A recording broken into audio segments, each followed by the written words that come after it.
Hi everyone, welcome back to my channel Kannayya's cooking. ఈరోజు ఎలాంటి sambar powder లేకుండా రుచిగా టేస్టీగా సాంబార్ ఎలా చేసుకోవాలో చూపెట్టబోతున్నానండి. చాలా టేస్టీగా ఉంటుంది. ఫంక్షన్లో చేసిన సాంబార్ కంటే ఇంకా టేస్టీగా ఉంటుంది. ఇంకా ఆలస్యం ఎందుకు, ఎలా చేసుకోవాలో చూద్దాం రండి. ఇప్పుడు ఒక బౌల్ తీసుకొని ఇక్కడ వీడియోలో చూపిస్తున్న గ్లాస్తో ఒక గ్లాస్న్నర కందిపప్పునైతే తీసుకుంటున్నాను.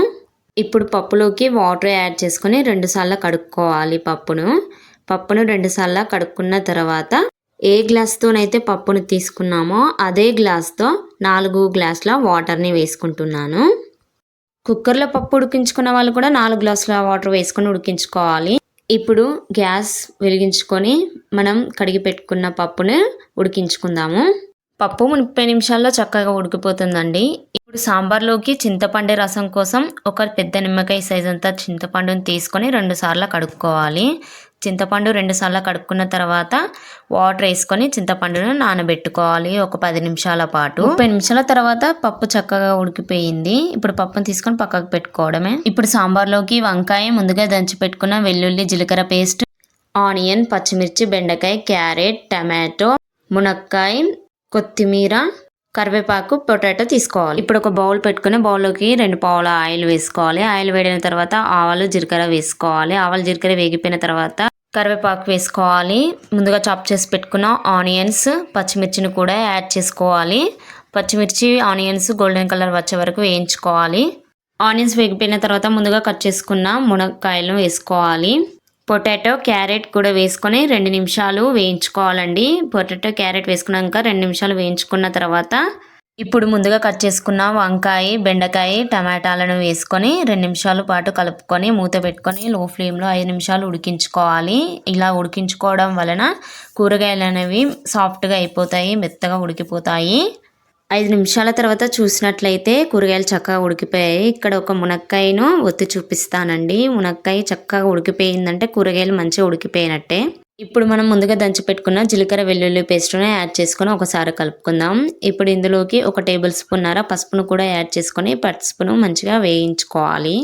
పసుపు మొత్తం కూరగాయలకు కలిసే వరకు కలుపుకొని వేయించుకోవాలి. ఇప్పుడు మనం ఉడకబెట్టిన పప్పులోకి ముందుగా నానబెట్టిన చింతపండును పిసుక్కొని మంచిగా చింతపండు పులుసును పప్పులోకి యాడ్ చేసుకుందాము. మొత్తం చింతపండులోని రసాన్ని అంతా తీసుకొని పప్పులోకి వేసుకోవాలి. ఇలా ఒకసారి పప్పులోను చింతపండును కలుపుకోవాలి. ఇప్పుడు ఈ రసాన్ని మనము ఉడికించుకున్న కూరగాయలోనికి యాడ్ చేసుకోవాలి. రసాన్ని మొత్తం కూరగాయలోనికి యాడ్ చేసుకున్న తర్వాత మరికొన్ని వాటర్ కూడా యాడ్ చేసుకోవాలి. మన సాంబార్ ఎంత కావాలో అంతవరకు వాటర్ యాడ్ చేసుకోవాలి. ఇప్పుడు సాంబార్లోకి రుచికి సరిపడా ఉప్పును యాడ్ చేసుకుందాము. ఇక్కడ నేను 4 టేబుల్ స్పూన్ల ఉప్పుని యాడ్ చేసుకొని మంచిగా కలుపుకుంటున్నాను. సాంబార్ అనేది మసాలాని స్టార్ట్ అయింది కదా, ఇప్పుడు పొంగు అనేది కూడా వస్తుంది కాబట్టి పొంగకుండా మనము ఒకసారి కలుపుకోవాలి. సాంబార్ను ఒకసారి కలుపుకొని 15 నిమిషాలు సాంబార్ను మసలబెట్టుకోవాలి. 15 నిమిషాల తర్వాత సాంబార్లోకి 1 టేబుల్ స్పూన్ కారాన్ని యాడ్ చేస్తున్నాను. కారం యాడ్ చేసిన తర్వాత సాంబారు మంచిగా కలుపుకొని 10 నిమిషాలు మరిగించుకుంటే సాంబార్ రెడీ అవుతుందండి.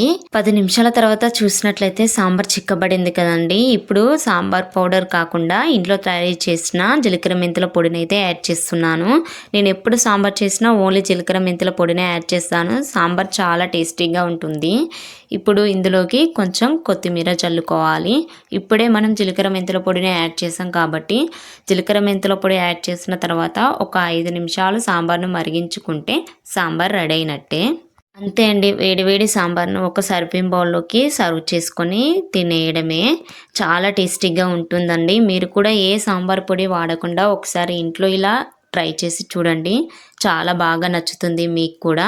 ఫంక్షన్లలో, పెళ్ళిలో చేసిన సాంబార్ కంటేనే చాలా టేస్టీగా ఉంటుంది. ఈ విధంగా ట్రై చేసి చూడండి.